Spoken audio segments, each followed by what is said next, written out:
Hello my dear friend, I hope कि आप सब अच्छे होंगे।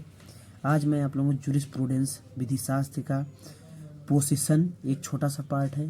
पोसेशन आधिपत्य या कब्जे। इसके पहले क्लास में मैं आप लोगों को स्वामित्व ऑनरशिप के बारे में बताया था। आज पोसेशन के बारे में बताने जा रहा हूँ।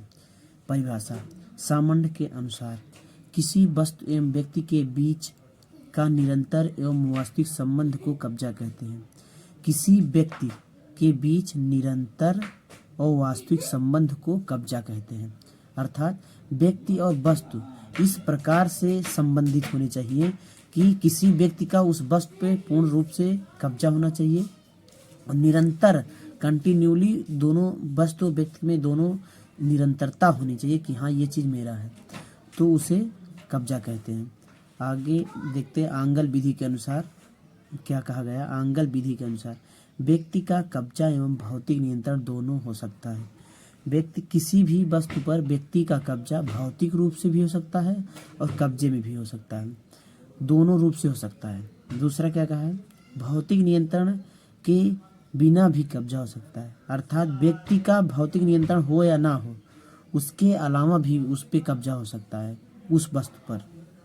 भौतिक नियंत्रण का मतलब ये हो गया कि जैसे कोई प्रॉपर्टी है वो उसके नाम नहीं है, अर्थात उसके किसी सदस्य घर में किसी सदस्य के नाम से है, तब भी वो उसी का कब्जा माना जाएगा। आगे इसके आवश्यक तत्व। इसके आवश्यक तत्व में दो मुख्य हैं, भौतिक तत्व, मानसिक तत्व। भौतिक तत्व क्या है, मानसिक तत्व क्या है, इसको मैं आगे बताएंगे। पहला है भौतिक तत्व के अंतर्गत जो आते हैं। पहला बिना अन्य के हस्तक्षेप के उपयोग से। पहला है बिना अन्य के हस्तक्षेप से उपयोग। अपने वस्तु का मैं किस तरीके से उपयोग कर रहा हूँ, इसमें दूसरे का कोई हस्तक्षेप नहीं होना चाहिए। ये भौतिक तत्व के अंतर्गत है। दूसरा क्या है कि कब्जे के लिए उपस्थिति मात्र जरूरी है। दूसरा है कब्जे के लिए उपस्थिति मात्र जरूरी है। अगर मैं किसी प्रॉपर्टी को लिखवाने के लिए जा रहा हूँ तो उसे कब्जा अगर करना है तो जिसकी ज़मीन है उसको भी रहना होगा, मैं लिखवाने जा रहा हूँ तो मुझे भी होना होगा। इसलिए इसको कहा है कब्जे के लिए उपस्थिति मात्र जरूरी है। ये भी दूसरा पॉइंट है। तीसरे पॉइंट में क्या है, मन से वस्तु को प्राप्त करने की इच्छा। अर्थात जैसे आप बाहर बैठे हैं ठंडियों में और धूप आ रही है, आप मन से उसको बस उस वस्तु को प्राप्त करने की इच्छा है तो वो भी वस्तु आपके कब्जे में है। जिस इच्छा अपने मन की इच्छा से उसको महसूस करें कि मेरा है तो आप ही का है। दूसरा मानसिक तत्व, भौतिक तत्व हो गया, मानसिक तत्व के अंतर्गत आया है। मानसिक तत्व के अंतर्गत वस्तु पहला है वस्तु अभिरक्षा के तौर पर हो सकती है। जैसे गिरवी, यदि मैं अपना कोई कार है, जैसे मैं उसको मेरे पास किसी कारणवश पैसे की कमी पड़ी, मैं उस कार को किसी अन्य के पास गिरवी रख देता हूँ तो वह वस्तु मेरा तब भी सुरक्षित है। अर्थात मैं जब उसको पैसा दूंगा तभी मुझे मिले। वस्तु अभिरक्षा के तौर पर हो सकती है। वो वस्तु उसके कब्जे में है, वो भी कब्जा ही माना जाएगा, चाहे मेरा हो या उसका हो, लेकिन कब्जा तो माना ही जाएगा। दूसरा पॉइंट है कब्जे के लिए अन्य व्यक्ति की नियुक्ति, जैसे एजेंट।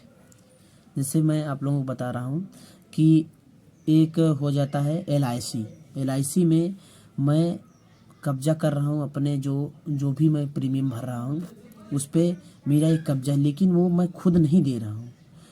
मैं किसी एजेंट को दे रहा हूँ वो पैसा, वो एजेंट लेके जाके जमा कर रहा है, वो भी कब्जे के लिए अन्य व्यक्ति की नियुक्ति।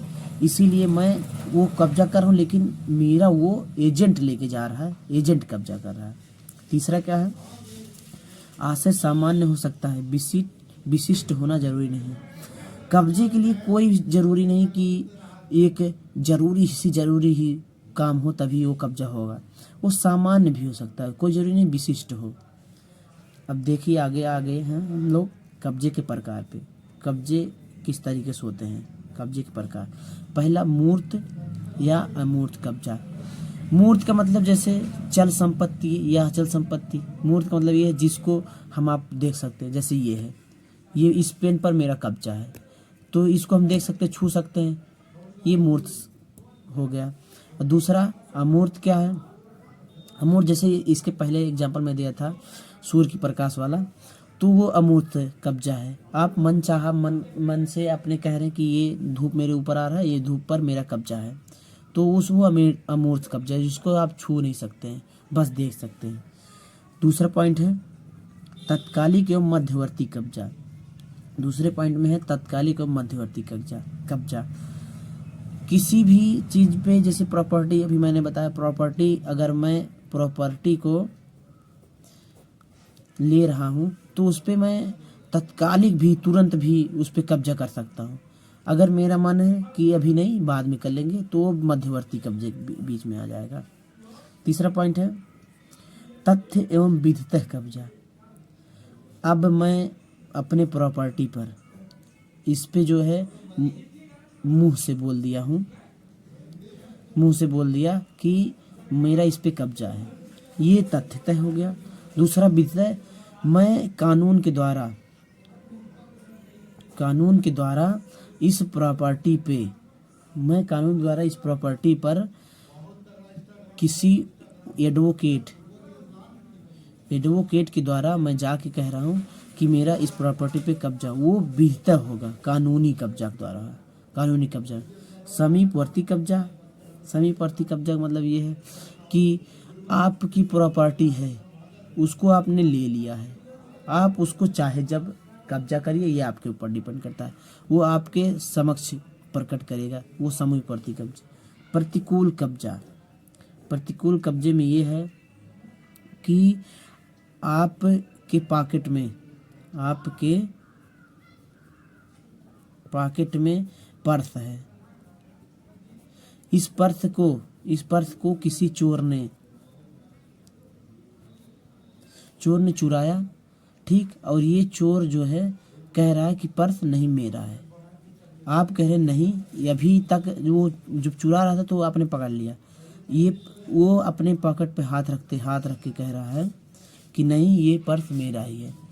तो वो जो चोर है वो कहेगा नहीं, पर्स मेरा है, तो वो उसका प्रतिकूल कब्जा होगा, ये ना कि पूरा विशिष्ट कब्जा होगा। विशिष्ट कब्जा इस पॉकेट वाले का होगा, इस पर्स पे, ना कि इस चोर का। ये प्रतिकूल कब्जा हो गया। दोस्तों, मैं आगे आप लोगों को लाता रहूँगा ऐसे क्लास। अभी जो है ये जूरिस्प्रूडेंस का कुछ पार्ट बाकी है, मैं आगे आपको देता रहूँगा। ये आपका LLB 3 ईयर थर्ड सेमेस्टर का ये, और दूसरा ये LLB 5 ईयर सेमेस्टर का ये है। आप लोग ये क्लास ले सकते हैं। और दोस्तों, मेरे वीडियो को लाइक करिए, कमेंट करके बताइएगा कि मेरा वीडियो कैसा है, कैसा नहीं। आप लोगों से बहुत उम्मीद है कि आप लोग मेरा चैनल को सब्सक्राइब करेंगे, लाइक तो ज़रूर करिएगा, कमेंट करके बताइएगा कि वीडियो कैसा लगा। थैंक यू, वेलकम गाइस, धन्यवाद।